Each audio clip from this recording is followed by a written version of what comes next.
भाजपा को लगातार अच्छी खबरें मिल रही है। हरियाणा चुनाव में बीजेपी अच्छे खासा बहुमत में है, लेकिन दो निर्दलीय विधायक देवेंद्र कादियान और राजेश जून ने भी पार्टी ज्वाइन कर ली है और बीजेपी की संख्या में 2 सीटों का इजाफा करके उसके बहुमत और भी मजबूत किया है।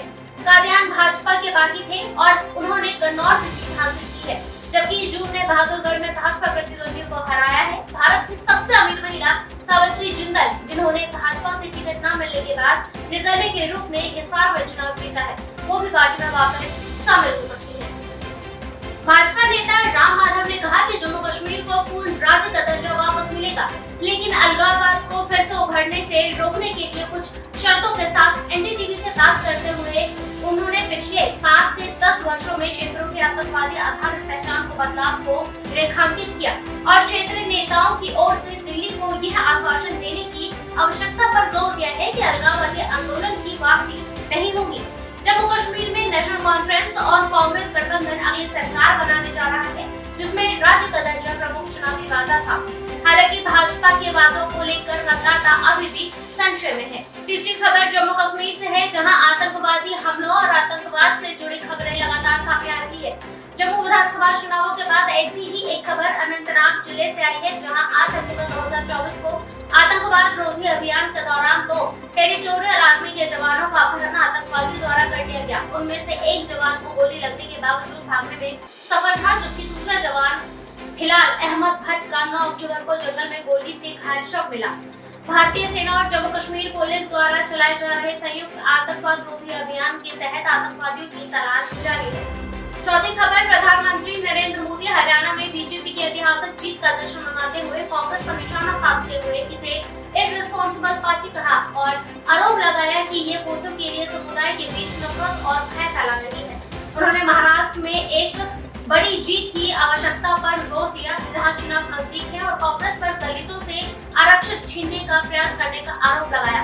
मोदी ने दावा किया कि हरियाणा में दलित समुदाय के बीजेपी का समर्थन किया, क्योंकि उन्होंने कांग्रेस की रणनीतियों का एहसास हो गया है। उन्होंने कांग्रेस पर किसानों की केंद्रीय कृषि कानूनों के खिलाफ प्रदर्शन को भड़काने का भी आरोप लगाया है, जबकि ये कहकर आश्वासन दिया कि हरियाणा के किसान बीजेपी की फसलों पर समर्थन करते हैं। पांचवी खबर हरियाणा चुनावों में कांग्रेस के हार के बाद विपक्षी अलायंस इंडिया ने नाखुशी के शब्द उभरने लगे हैं और सबके पास कांग्रेस को देने के लिए काफी उद्देश्य है। जहां अरविंद केजरीवाल ने कांग्रेस पर परोक्ष रूप से निशाना साधते हुए अपनी पार्टी कार्यकर्ताओं को ओवर कॉन्फिडेंस से बचने को कहा, वहीं शिवसेना ने मुखपत्र सामना में सीधे कहा कि जीत को हार में बदलने की कला कांग्रेस से सीखी जानी चाहिए।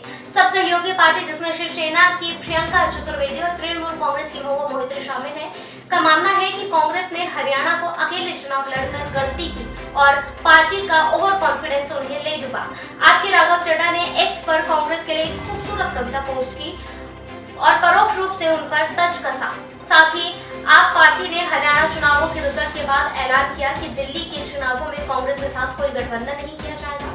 दिल्ली में चुनाव अगले साल जनवरी में होने हैं। आपकी प्रवक्ता प्रियंका कक्कड़ ने कहा कि आप अति आत्मविश्वासी कांग्रेस और घमंडी बीजेपी के खिलाफ अकेले अपने द्वारा किए गए कामों के बलबूते लड़ेंगे।